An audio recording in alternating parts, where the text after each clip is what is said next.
पूरे देश में आज ईद उल फितर का त्योहार बड़े ही हर्षोल्लास के साथ मनाया जा रहा है। राजधानी पटना के ऐतिहासिक गांधी मैदान में आज सुबह भाईचारे की अद्भुत तस्वीर देखने को मिली, जहां हजारों की तादाद में नमाजियों ने एक साथ खुदा की इबादत में सिर झुकाया।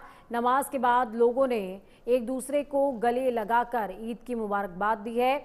लेकिन इस बार गांधी मैदान में सबका ध्यान एक विशेष चेहरे पर टिक गया। मुख्यमंत्री नीतीश कुमार के बेटे निशांत कुमार आज ईद के मौके पर लोगों के बीच पहुंचे। उनके साथ बिहार के ग्रामीण कार्य मंत्री अशोक चौधरी भी मौजूद थे।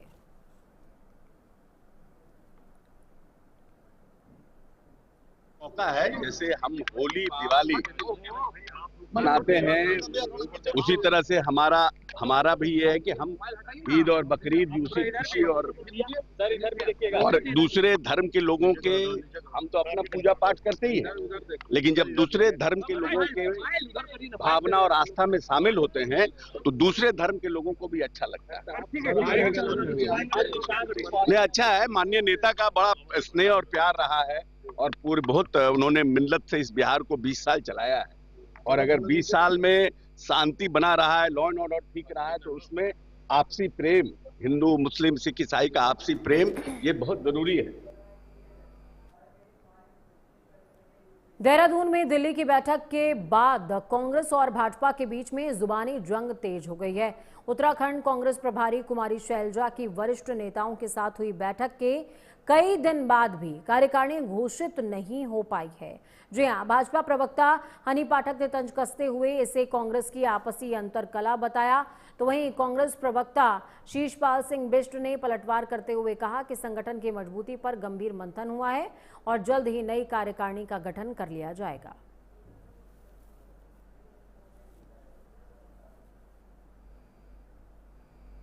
अपने अंदरूनी झगड़ों में इतनी उलझी हुई है कि अब उससे जनता का ध्यान भटकाने के लिए वो कांग्रेस की बैठकों पर ज्यादा नजर रखने लग गई है। भाई, कांग्रेस की बैठक में रणनीतिक चर्चा हुई है, पार्टी संगठन को मजबूती देने के लिए रणनीति बनी है, और कांग्रेस पार्टी को जब लगेगा कि इस रणनीति का खुलासा करना, ये मीडिया से साझा करना, तब उसको मीडिया के साथ भी साझा किया जाएगा। अब अगर बंद कमरे की बैठकों पर भी जो है भाजपा को लगता है कि कांग्रेस उनको सार्वजनिक करे, तो निश्चित तौर पर जितना मीडिया को बताने का होगा वो बताया जाएगा। देखिए, कांग्रेस में जब कार्यकर्ता बचे होंगे तभी ना कहीं कार्यकारिणी का गठन होगा। वहां पे तो सभी अपने आप को नेता बनते हैं, सभी सुरमा भोपाली बनकर घूमते हैं। और दूसरी बात मैं ये कहना चाहूंगी, करण महाराज जी के भी कार्यकाल में कार्यकारिणी का गठन नहीं हुआ, तो और गढ़वाल के लाल जो अपने आप को कहते हैं, अपने आप में जो उत्तराखंड को बांटने का कार्य कर रहे हैं, क्योंकि उत्तराखंड तो गढ़वाल और कुमाऊं दोनों को ही लेकर मिला है,